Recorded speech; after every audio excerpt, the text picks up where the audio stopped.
Hello दोस्तों, सभी लोगों को नमस्कार। आज मैं आप लोगों के बीच एक इन्फॉर्मेशन लेकर आया हूँ। बहुत तेज़ी से झारखंड में म्युनिसिपल का जो एग्ज़ाम होने वाला है, उसके लिए बहुत तेज़ी से मार्केट में कुछ बुक्स आए हुए हैं, जिसमें मैं आपको सावधान कर देना चाहता हूँ कि कुछ बुक्स ऐसे हैं जिसमें ना सिलेबस का आता पता है, ना कंटेंट सही है, और आप धड़ल्ले से उसको खरीद के पढ़ रहे हैं। ऐसा ना हो कि एग्ज़ाम देने जाएं और बिल्कुल क्वेश्चन उल्टा आ जाए, तो आप ये बोलोगे कि क्वेश्चन आउट ऑफ सिलेबस था। इससे पहले आप ये समझ जाओ कि आप आउट ऑफ सिलेबस पढ़ रहे हो। ये बहुत ज़रूरी है, क्योंकि कुछ पब्लिशर, सारे पब्लिशर के बारे में मैं बात नहीं कर रहा हूँ, कुछ पब्लिशर ऐसे हैं जो ये देखते भी नहीं कि सिलेबस क्या है, और वो सब्जी बासी होता है और ऊपर से धनिया पत्ता छीट के लेके आ जाते हैं। और स्टूडेंट को सिर्फ फ्रंट पेज देखना होता है कि नहीं, जेएसएससी का एग्ज़ाम होने वाला है, जेएसएससी का क्वेश्चन पेपर है, जेएसएससी का क्वेश्चन पेपर है, तो ऐसी स्थिति में वो धड़ल्ले से उसको खरीद लेते हैं फ्रंट पेज देख के, खाली बस फ्रंट पेज के डिज़ाइन को देखते हैं, कलर को देखते हैं और धड़ल्ले से उसको खरीदते हैं। मैं आपको आगाह कर देना चाहता हूँ, सावधान कर देना चाहता हूँ। ऐसे ही आज कुछ बुक हमारे नज़र में आए। वैसे तो मैं बहुत कम बुक दुकान में जाता हूँ और ज़्यादातर ये सब पर बात पर ध्यान भी नहीं देता। गलतियाँ हो सकती है, मैं अपने बारे में भी बता रहा हूँ कि मेरे से भी गलती होती है, हमने भी कंटेंट बनाए हैं, तो टाइपिंग मिस्टेक होता है। हो सकता है कि सी ऑप्शन की जगह बाई मिस्टेक मैंने बी लिख दिया। ये गलती होती है, हमारे ऑफिस से भी गलती होती है, क्योंकि ह्यूमन एरर तो जायज़ है, होना ही होना है। ऐसा कोई हो ही नहीं सकता कि मेरे से गलती नहीं होगी तो भगवान बन जाएगा। गलती होती, लेकिन इतनी बड़ी गलती कि सिलेबस ही गायब हो जाए और सिलेबस से बाहर का क्वेश्चन आ जाए, ऐसा नहीं है। और जब जब ऐसा हुआ है, मैं भरपूर तरीके से आवाज़ उठाया हूँ, लड़ा हूँ, और चाहे कोई भी हो। मेरा ये मानना है, कुमार विश्वास जी का एक बड़ा अच्छा डायलॉग मैंने सुना था कि जब बात अपने आत्मसम्मान पे आए तो अपने आप के खिलाफ बोलो, और जब बात देश पे आए तो फिर अपने बाप के खिलाफ बोलो। ये डायलॉग जो उनका था बहुत ज़बरदस्त था, और आज उसी डायलॉग को लेके हम एक वीडियो बना रहे हैं और आपके सामने कुछ तथ्य रख रहे हैं, कुछ एविडेंस रख रहे हैं कि कैसे गेम चला जा रहा है और बहुत सारे बच्चे गलत चीज़ पढ़ रहे हैं। आज मेरे हाथ में एक बुक लगा है, और मैं इस बुक को, ये बुक देखिए, एग्ज़ाम गुरु के नाम से छपता है ये बुक, प्लेटफॉर्म पब्लिकेशन इसे छापता है। ये जेएसएससी झारखंड नगर पालिका सेवा संवर्ग संयुक्त परीक्षा पेपर 3 वाणिज्य कॉमर्स के लिए छपा हुआ है, जिसमें 10 प्रैक्टिस सेट डाले हुए हैं। मैं इसके सिर्फ कॉमर्स के पोर्शन के बारे में बात कर रहा हूँ, बाकी पोर्शन से मुझे कोई नाराज़गी नहीं है। मैं जानता भी नहीं बाकी पोर्शन के बारे में, मैं उसके बारे में डिस्कस नहीं करूँगा। इनका सामान्य विज्ञान सही होगा, गणित सही होगा, मुझे उससे कोई दिक्कत नहीं। मुझे दिक्कत है इनके कॉमर्स के सवालों से, जो कॉमर्स का ये क्वेश्चन पूछे हुए। ये देखिए, कॉमर्स का सेट 1 है। आप पढ़े हैं अपने सिलेबस को, आप बताइए कहाँ से ये आपको सही लगता है। एक का क्वेश्चन को मैं बता दे रहा हूँ, पूरा सेट मैं दिखा दूंगा, कहीं से ये क्वेश्चन आपके सिलेबस के अकॉर्डिंग लगता ही नहीं। आप इसको पढ़ेंगे तो अपना समय बर्बाद करेंगे। दो तरह का वर्क आप पढ़ें, सिर्फ अपना समय बर्बाद करें, कोई फ़ायदा इससे नहीं होगा। पूछा जा रहा सामाजिक सांस्कृतिक पर्यावरण के तत्व हैं, ये कहाँ पे सिलेबस में आपका दिया हुआ है। दूसरा बोलता है निर्कितमान साझेदार, मतलब रिटायर करने वाला साझेदार अवकाश ग्रहण करने के बाद भी उत्तरदायी माना जाएगा। पार्टनरशिप आपके सिलेबस में है, ये साझेदार पूछ रहा है। आपके सिलेबस में पार्टनरशिप है ही नहीं, आपके सिलेबस में तो कंपनी है, और ये पार्टनरशिप का क्वेश्चन डाल रहा है। ये सांस्कृतिक पर्यावरण, मतलब इन्वायरमेंट का क्वेश्चन डाल रहा है, वो आपके सिलेबस में है ही नहीं। तीसरा है विनियोग के हेतु खरीदे गए डिबेंचर, बताइए डिबेंचर आपके सिलेबस में है ही नहीं। आपके सिलेबस में अमलगमेशन है, होल्डिंग है, वो है। इधर देखिए, स्टैटिस्टिक्स का क्वेश्चन दे दिया आपके पास, विचरण गुणांक दे दिया है, माध्य दे दिया है, भूइष्ठक दे दिया है। स्टैट्स आपके सिलेबस में है ही नहीं। ये देखिए, कोरिलेशन दे दिया है, ये अभी आपके सिलेबस में नहीं, ये है ही नहीं आपके सिलेबस में। कोई भी चीज़ देख लीजिए, आगे देखिए विचलन दिया भाई, ये भी माध्य आपके सिलेबस में नहीं है। यानी एक का क्वेश्चन की बात करें तो मैं इसके एक क्वेश्चन को चैलेंज कर सकता हूँ कि सिलेबस से बाहर है। बिल्कुल एक भी क्वेश्चन देखिए,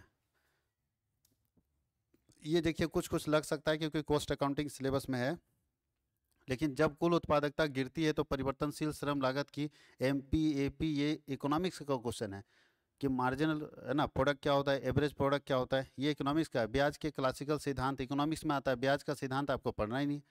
आधार वर्ष और चालू वर्ष इंडेक्स नंबर का क्वेश्चन है जो आपको नहीं पढ़ना। अच्छी प्रश्नावली के गुण क्वेश्चन आए, इकोनॉमिक्स का क्वेश्चन उठा के डाल दिया। यानी पूरा इकोनॉमिक्स का क्वेश्चन, ये कहाँ से क्वेश्चन उठाया गया है, और लोग इसको धड़ल्ले से खरीद रहे हैं और बहुत मेहनत करके इसको तैयारी करके जा रहे हैं एग्जाम देने के लिए। शायद उनका सपना सपना ही रह जाएगा, क्योंकि वो 33 मार्क्स जो पासिंग मार्क्स होने चाहिए वो भी नहीं ला पाएंगे।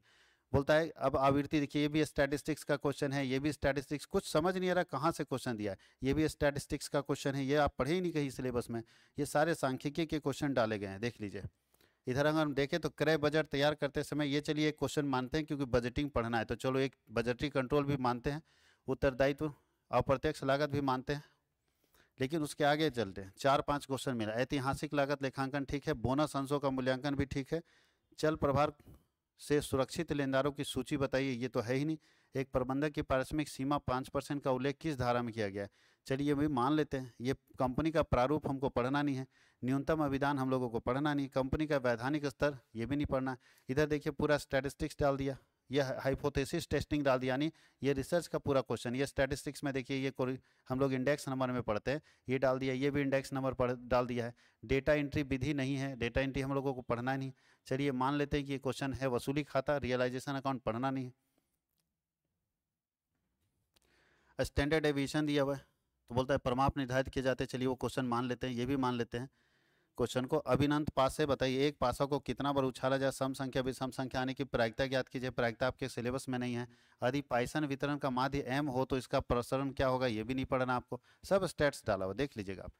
अगर किसी सेट में पता है पार्टनर्स की परिभाषा दिया है, कौन से धारा में दिया हुआ है, 1932 का परिभाषा है, कहाँ से पढ़ना हम लोगों को, पार्टनरशिप है ही नहीं सिलेबस में।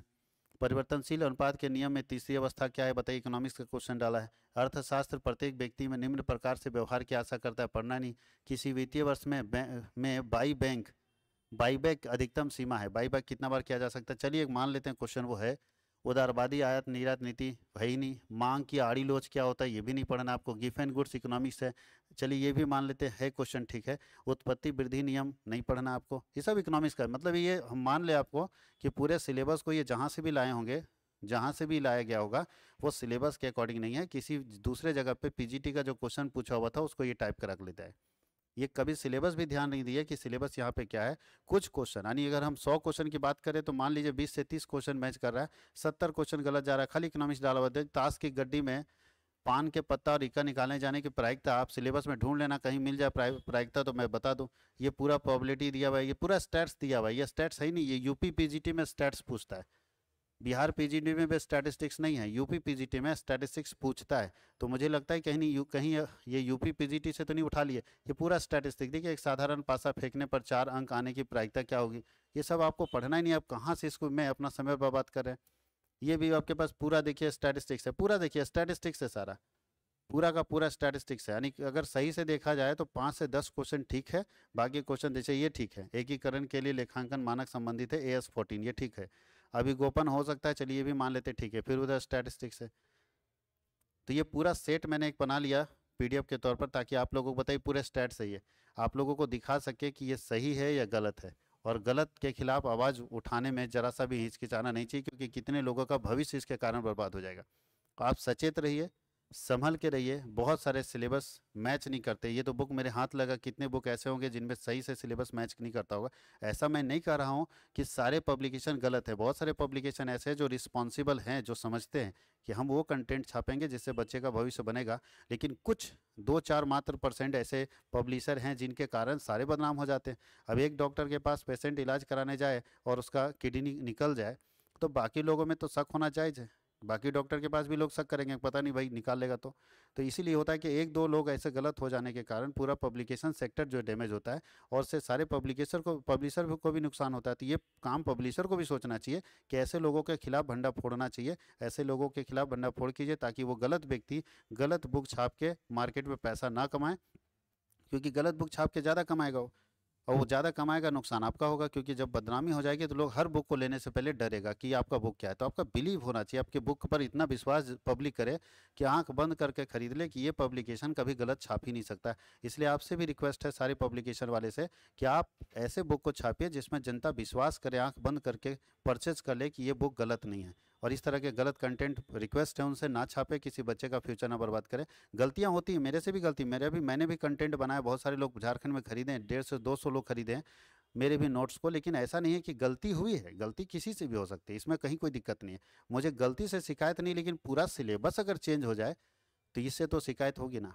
इसलिए मुझे लगा कि ये ज़रूरी चीज़ है उन लोगों को बता देना जो धड़ल्ले से इस तरह के है ना गैस पेपर का इस्तेमाल करके अपनी तैयारी कर रहे हो, लग रहा है उनको कि हमारा जो है सिलेक्शन हो जाएगा, तो वो गलत दिशा में जा रहे हैं, गलत फील्ड में बैटिंग कर रहे हैं, यहाँ कुछ नहीं मिलने वाला है, फील्ड पूरा खाली है। तो आप इस चीज़ को समझिएगा और अच्छे से तैयारी कीजिए। आप सब लोगों के लिए कॉमर्स वर्ल्ड हजारीबाग पूरा एक वीडियो अपने एक चैनल है जिसमें लिखा है CWH कंपटीशन, आप यूट्यूब में जाके सर्च करेंगे CWH कंपटीशन, उस चैनल में पूरा का पूरा वीडियो डाल दिए हैं। आप देखिए, गलती मेरे से भी हो सकती है, हो सकता है कि कोई टॉपिक मेरे से समझाने में कहीं मिस्टेक हुआ हो, अलग ही बात है। लेकिन गलती क्योंकि ह्यूमन है तो ह्यूमन एरर होगा, लेकिन इतना बड़ा ह्यूमन एरर होगा, ये ऐसा तो विश्वास नहीं हो सकता कि सिलेबस से ही पर एकदम क्वेश्चन डाल दिया गया। ये बिल्कुल गलत है। इसलिए आप लोगों को अगर अच्छा लगता है और लगता है कि किन्हीं को इससे फ़ायदा होगा इस वीडियो को से, तो उस वीडियो को ज़्यादा से ज़्यादा लोगों तक भेज दीजिए, ताकि कोई गलत व्यक्ति गलत चीज़ ना पढ़ के जाए, उनको दिक्कत ना हो। Thank you.